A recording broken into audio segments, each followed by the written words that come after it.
Today, I'm going to introduce you to a man and give you his life story from his son's point of view. Danelectro is responsible for some of the most iconic rock stars that America's ever produced, and even a bit there in England. Nathan Daniel created an electric guitar that parents can afford, and it happened to be at all the stores that the parents shopped at between the years 1947 and 1969. So today, Howard, son of Nathan Daniel, Brad the Guitologist, and Doug Tulloch, the gentleman who wrote the book about Danelectro, is going to tell the complete story. And at the end of the story, we're going to find out if the urban legend about the pickups being made out of women's lipstick tubes is true or false. This is a radio version, so watching the photos of some of the models pass by the screen is not required. You're listening to the Forever Pick Podcast with Bobby Paul. 1696. Let's go. Light 'em up!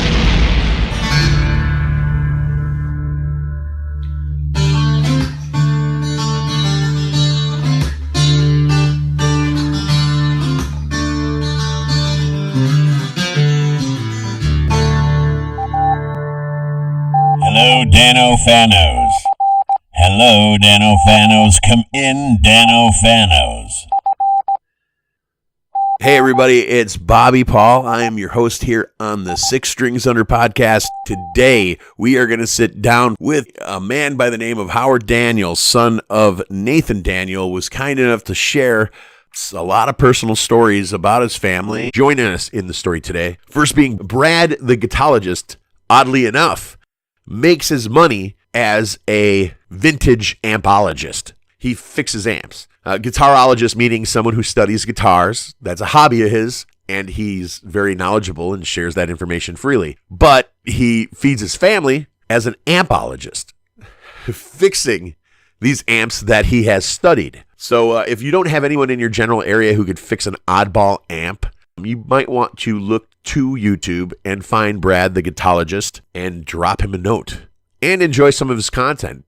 Doug Tulloch is going to help us along in the filling in some details in the Nathan Daniel story. Doug Tulloch, the author of Neptune Bound, and it's going to press for the second time with some new information.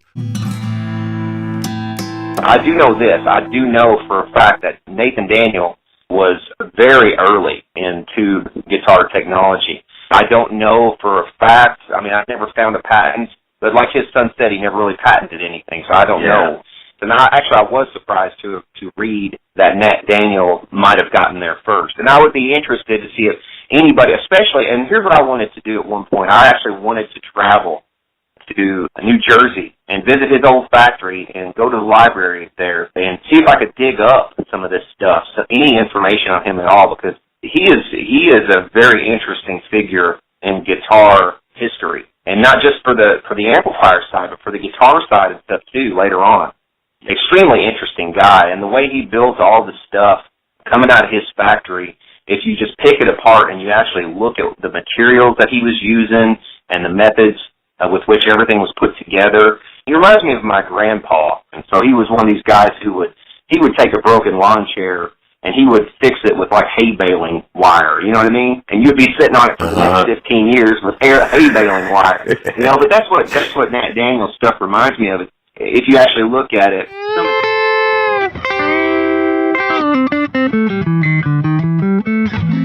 I'd like to thank you, Howard Daniel, for joining us today and filling us in on the background and the man, Nathan Daniel, your dad. Well, thank you. Well, first, let me make sure that people who might be listening understand who Nathan Daniel was and who I am. I am Nathan's son. Nathan passed away at the end of 1994. I was about 50 years old at the time. I was born in 1944. Your dad was 82? Yes. He was a character. He had a good sense of humor, played pranks. He played pranks on his two younger sisters. Well, and he was he was a very smart guy. Very smart. But he didn't enjoy school. He didn't do his homework. His parents, who were not literate in English for at least when he was a youngster and going to grade school, they didn't know about homework, or they didn't follow up or anything. He didn't do his homework, but he did very well on tests, and this was true throughout his school career. And actually, his first job was in his bedroom in his parents' apartment when he was a young man, where he first designed or dreamt up interesting circuits, and then he would go take a subway in New York City downtown and buy, transformers and resistors and capacitors and, tubes and everything, and put amplifiers together very shortly before the start of World War II. I'm not sure what it was, but as I recall the conversations at home when I was growing up, my dad and mom saw war looming. For whatever reason, I think my dad thought it would be a useful thing to do. He left New York City and took a job with the U.S. Army Signal Corps as a civilian in Monmouth County, New Jersey, a place called Eatontown. The Signal Corps was then headquartered at a military base, which is no longer active, but it was called Fort Monmouth. He was put to work on trying to figure out an inexpensive way to keep gasoline engines from emitting electronic interference, from emitting signals that could interfere with radio reception.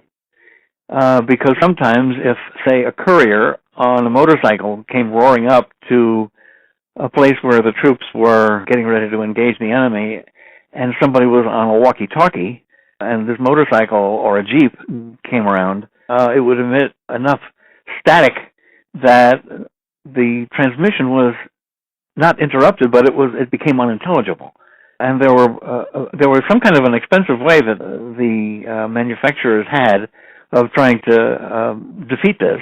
But my dad was put to work to find a simpler and much cheaper way of doing it, and he did. I am still a kid, but I asked him, what would you say the result of your work was? And he said, I saved the government $1 million. And in those days, $1 million was worth a little bit more than $1 million. Even $1 million is $1 million is still not so bad.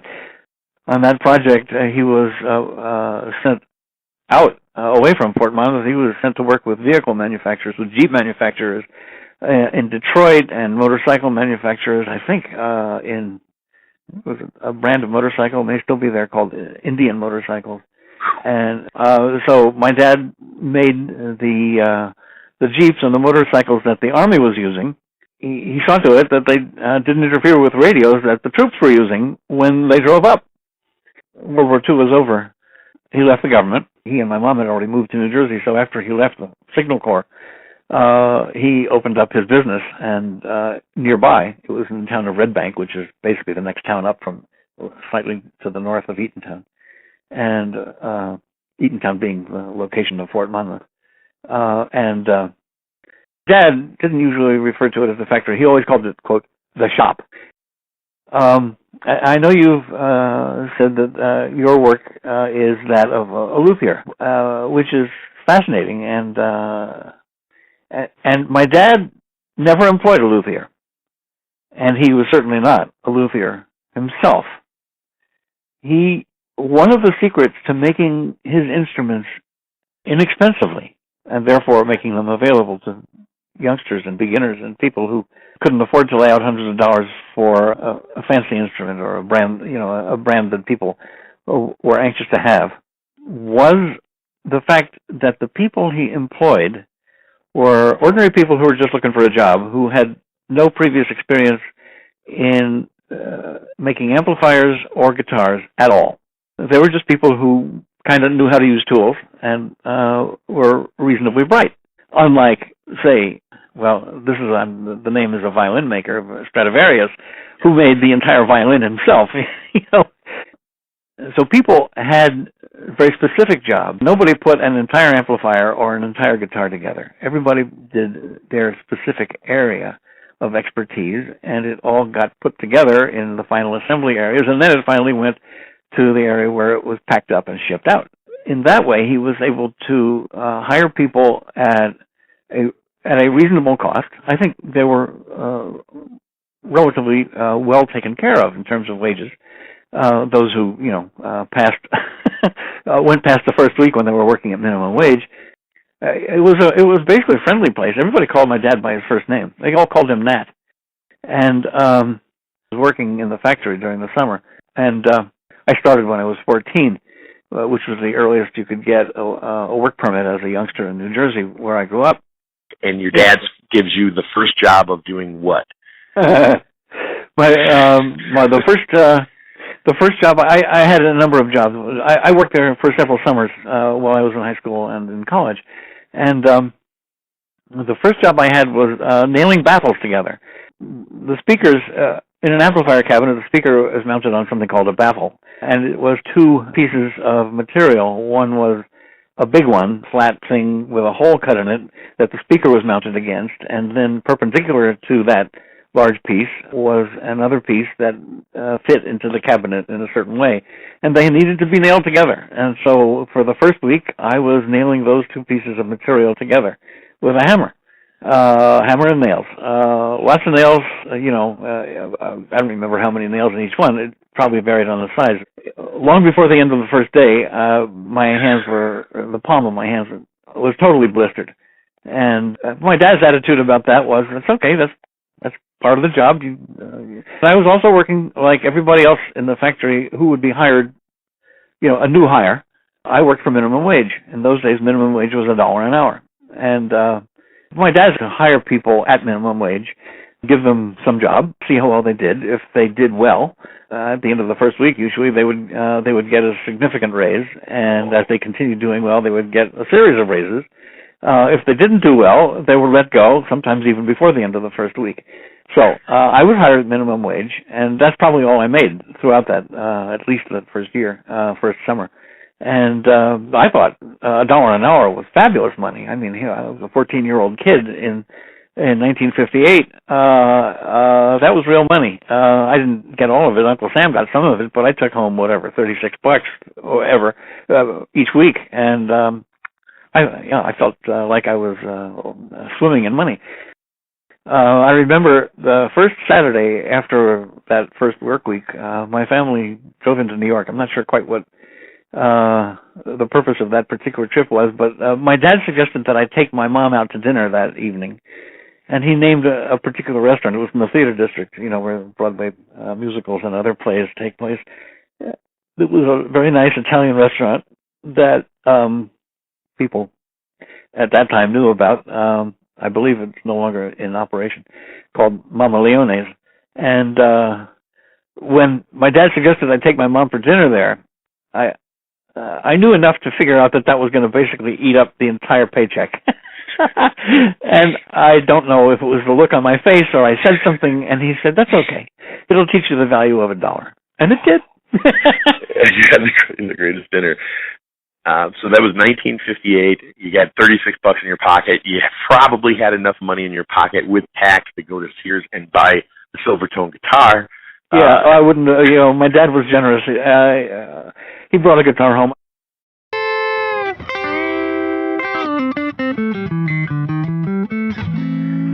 At the beginning, when my dad founded the company in 1947 or shortly thereafter, he found tremendous clients in both Sears Roebuck and also Montgomery Ward. I'm guessing that a lot of people who may listen to this will have no idea what Montgomery Ward was. And he basically, in those days, my dad made his products, amplifiers and then guitars, for 3 clients. He made the Danelectro line, which he sold to wholesalers. He called them jobbers. And the second thing he did was he made basically the same amplifiers and later guitars for Sears. But the ones he made for Sears looked a little different. The circuits and everything were the same. And Sears sold them in its own stores and through its own catalog and put its own brand on them. So they didn't say Danelectro, they said Silvertone, which was a well-known Sears brand that was also applied to other kinds of things, electronics that Sears sold. Yes, sir. And then he also sold amplifiers to Montgomery Ward. He never did. Montgomery Ward never seemed to be interested in guitars, and so he never made guitars that were sold under the Montgomery Ward label. And that label, by the way, was called Airline. Once he started making guitars, which was in the early 1950s, I believe the year is 1953, he sold them both as Danelectro branded guitars and Silvertone branded guitars, which were sold to Sears. Well, if you were in the market for a guitar, you could buy a Silvertone or you could buy a Danelectro. You would pay a lot less for the Silvertone. And the reason for that, when Dad sold to Sears, he sold them to Sears for the same price that he sold them, Danelectro branded equipment, to the wholesalers. The jobbers. But when the wholesalers turned around and sold it to the retailers, there was an extra step that in which the price was marked up. By the time a Danelectro guitar arrived in a retail store someplace, its price had been marked up twice. Sears marked it up once. It didn't have to go through a wholesaler. Sears was both wholesaler and retailer in one, often at the factory. Even when other people weren't, he was noodling and thinking about designs. And it was basically a friendly place. Everybody called my dad by his first name. They all called him Nat, and he knew them all and called them by their first names. And maybe not toward the end. I mean, by the end, he employed something over 500 people. So I suspect by that time he didn't know everybody by name, but he sure knew a lot of them. Anyhow, but there were none of them who fit the description of luthier or craftsman. They were good, solid journeyman employees who could wield a screwdriver and a soldering iron, or who knew how to put cloth covering on an amplifier case, or the cloth covering that went around the side of the guitar, and glue it so it would stick and it was not wrinkled and it looked just right. That helped produce an inexpensive instrument. I still remember the name of the person in charge of that covering area, and I remember the smell of the glue they used, which was, I kind of thought it was kind of interesting. I liked it, but... That's how I feel about printer's ink back in the 70s when it was dangerous. Yeah, I know. I love the smell of that.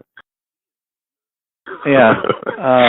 Well, Sears, of course, wanted to bring in lots of guitars and amplifiers for sale around the time of the Christmas holidays.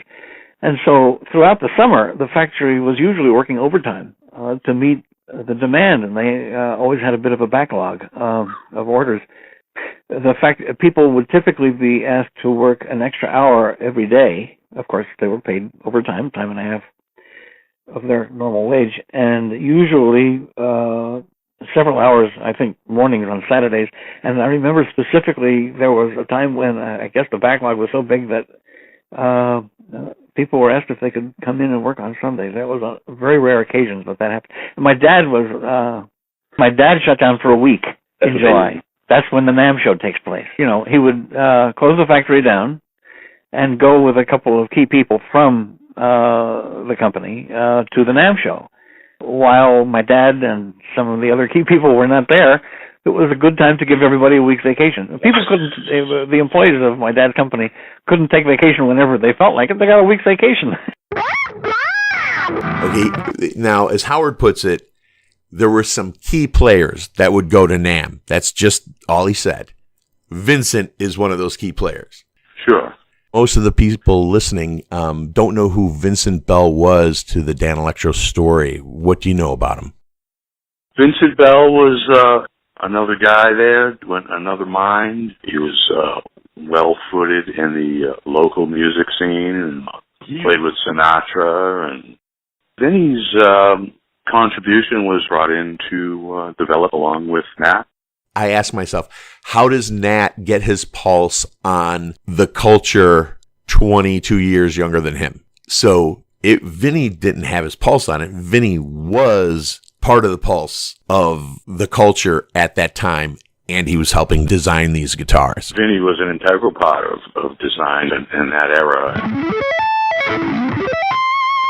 I went with him to the NAMM convention, usually in Chicago. Every 4 years it was held in New York. And I went with him up to the New York convention one year, whenever it was, when I was in my teen years. He realized that a lot of people who play guitars do it in a nightclub where maybe there's a neon sign in the window. And those neon signs make a lot of sonic interference and static. He figured out a way to inexpensively shield the insides of his amplifiers and his guitars, and he started doing this, I don't know, I was already in high school, and it was the year that he introduced total shielding, and he labeled it TS, standing for total shielding, but it also stands for, he was not above using the language himself when he was kidding around with colleagues and his teenage son, but TS also stands for, you should pardon the expression, tough shit. And it was tough shit on his competitors who weren't doing that. And so he created a guitar without the total shielding. He had one done without total shielding, and people would play the Danelectros, and he had a neon sign right there in the room, which which is creating a lot of interference. And when for everybody around him. Yeah, when anybody picked up a Danelectro to play, it sounded great. There was no interference. And then when people picked up he called it the Brand X, and it didn't look like any of his. It was not literally, say a Gibson or a Fender or a Harmony or a K or any one of those other guitars. He just put together a guitar without the total shielding, and he painted it to look different. And he called it Brand X. And whenever the person who was demonstrating the instruments in the Danelectro booth picked up the Brand X, he played it, and it sounded terrible. And I think he got some complaints from people just down the hall because he's interfering with everybody because of that neon sign. Yeah. I remember when he started making guitars, the question was, what do you use for the fingerboard? Well, one way or another, he figured out that it would be good to use rosewood, and they imported rosewood and from Brazil. Wow.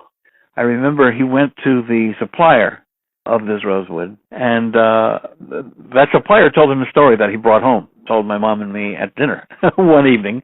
Yeah. He'd been to the supplier, and the supplier said that when they got a shipment of rosewood from Brazil, they unbundled it or whatever, they opened it up, and out marched a tarantula. And that took everybody by surprise. What do you do? Yeah. You can't step on a tarantula. It's a lot different. No, they're about the same size, I think. Your dad had several patents that are still relevant. Oh, he had a total of, I think, 8 patents altogether. There was an awful lot of stuff he did that he never patented. And some of the most important stuff he didn't patent. Yeah, well, I mean, like total shielding. I mean, these days everybody is shielding there, but he was several years ahead of his competitors. They just hadn't thought of it. The innovations, I don't know if you remember some of the patents. Didn't they have to do with effects, some of them? He had effects in a couple of earlier. He invented reverb. He invented vibrato. Just look at the article. It's got a list in. I haven't got them in my head. Some of them are more arcane than others. Oh, here's I think a really cool one. He invented the electric sitar. The Indian sitar, which sitar music became of interest here in the United States and elsewhere in the West after the Beatles went to India and got interested in Indian mysticism and also in Indian music. And the sitar is a wonderful Indian instrument, but even though it's a stringed instrument and has what you might call frets, it looks entirely different from a guitar. It is of completely different dimensions.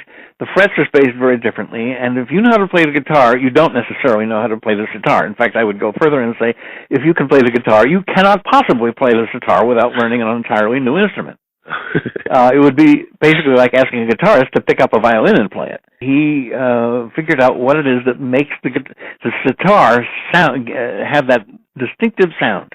Yeah.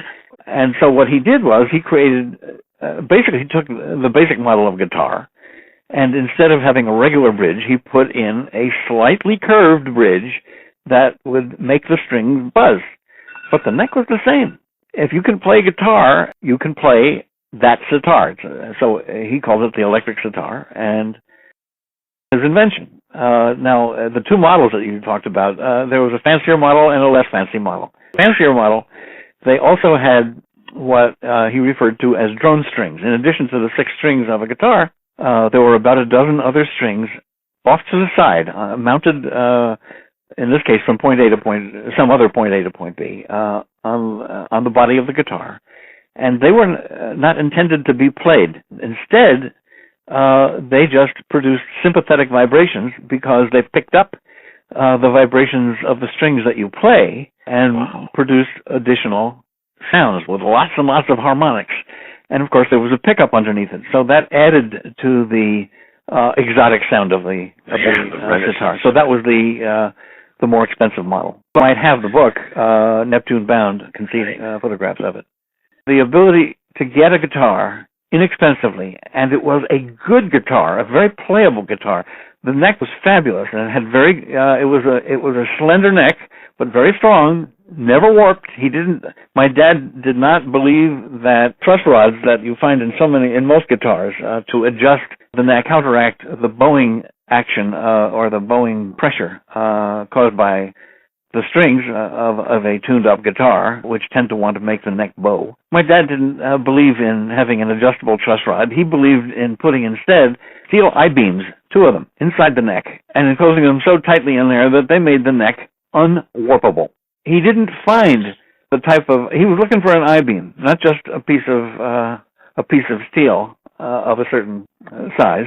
He was looking for an I-beam because an I-beam is basically stronger. I-beam was strong, and he bought these I-beams from an outfit that produced them in England. Now, 5 years later, after having this interview, what Howard just said leads me to believe that the urban legend that all guitarists know about Danelectro's lipstick pickups actually being lipstick containers leads me to a answer that Howard probably wouldn't agree with.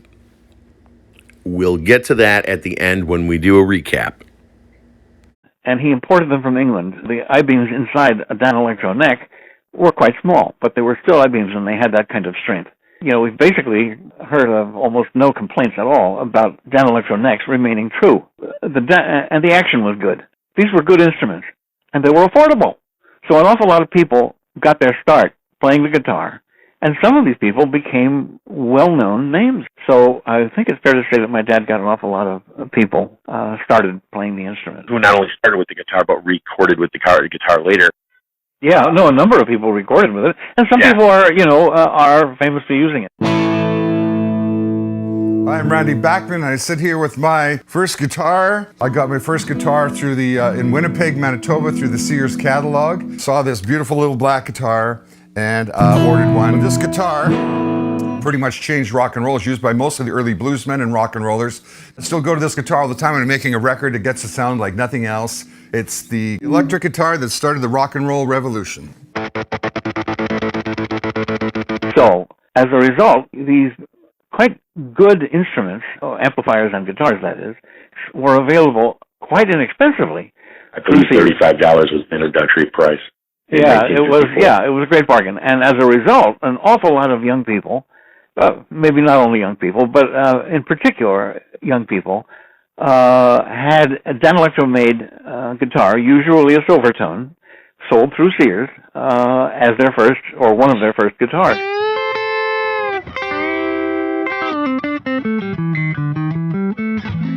Now, Howard mentioned Jimi Hendrix, Jerry Garcia. Some of the my era guys, Aerosmith, Joe Perry, Brad Whitford, Warren Haynes, all kind of Greg Allman. So endlessly used the Longhorn, played bass solo on My Generation. He used that, and they in England then they weren't plentiful, and he came across one and liked it and played it and broke the strings and went to get strings, couldn't find strings, had to buy another bass, and they didn't stock strings. And that's another thing Dano kind of innovated was string gauges in lieu of anybody else doing. Just like the neck tilt or all the other innovations that came up with. This guy gave us a lot. Yeah, in a short span of time.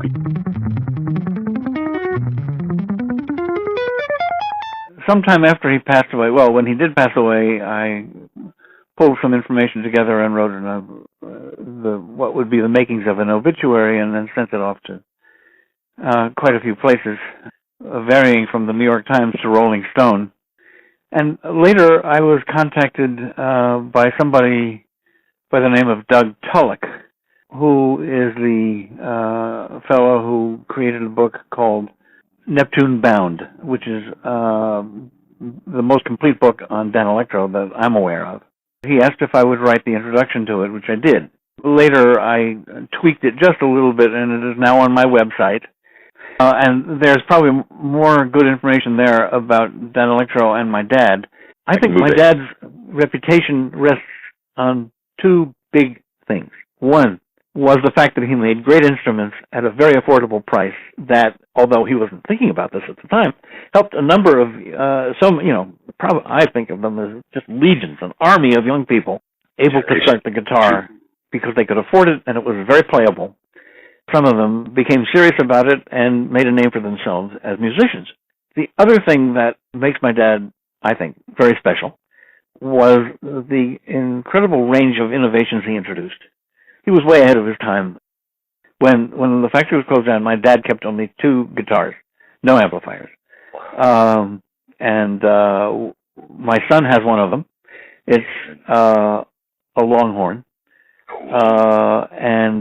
My stepbrother has the other. Both, and the other one is a sitar. I don't remember who has which. Anyhow, so we have still an electric sitar in the family and a Longhorn. Wow. So that's that little story. Oh, boy. So thank you so much, Howard, for keeping You are very welcome. And sharing the memories.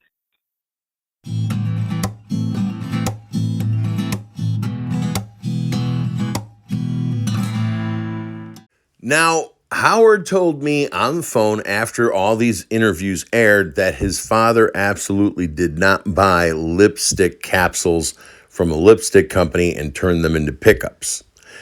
Now, I'm not jumping on Howard's boat yet. I'm still on the Guitologist boat. The Guitologist believed that those parts were found and bought because they were already being produced and didn't require that an engineer design it. So could, though, lipstick cases be lipstick capsules?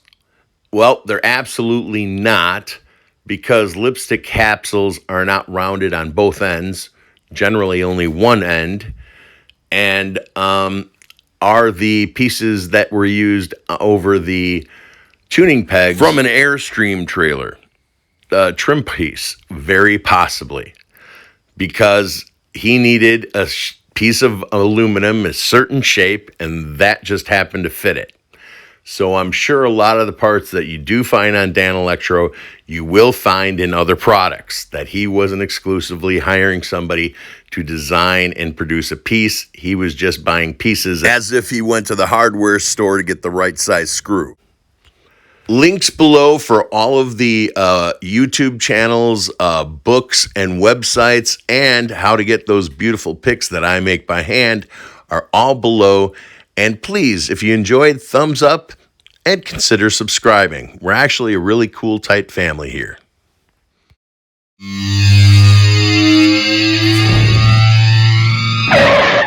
Hey, Jazzy, how you doing? Hi, Uncle Ebony. I was just wondering, will I grow up to be a big, strong Texas Jumbo Forever guitar pick just like you? It doesn't matter how big you are, son. It matters what you're made of. And inside of you is some of the most exotic woods from across the world. Each exotic wood makes a completely different tone, and no string gnaws like plastic. If you don't agree that Forever Pick is the most awesome tone-producing, mind-twisting tool you've ever strummed across your strings, Luthier Robert S. Paul stands behind it. You get a full refund. Any other questions, Jazzy? Yeah, why did Aunt Babinga get mad because you gave her crabs on her birthday?